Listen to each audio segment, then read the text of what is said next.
Hello everyone, welcome back to our channel Topical Talks. Today we'll show you how to set up invite tracker in Discord.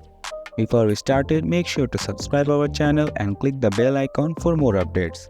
So let's get started. So first, open your Chrome browser and then search invitetracker.com.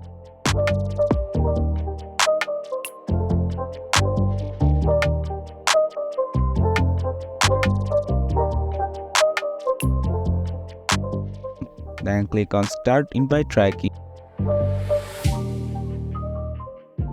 and then select your server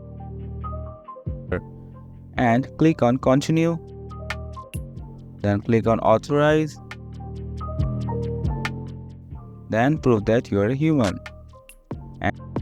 And here you can see we have successfully added Invite Tracker in the Discord. Then again go back to Invite Tracker website and log in with your Discord account. Then click Authorize and then click on Dashboard. To select your server, click on Configure.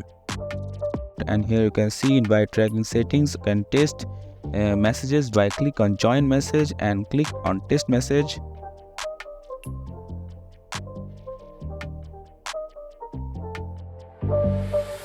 And then here you can see a message from Invite Tracker bot in our Discord server. So yeah, that's how we can simply set up an Invite Tracker bot on a Discord account. If you find this video helpful, please make sure to subscribe to our channel Topical Talks and we'll see you in the next video.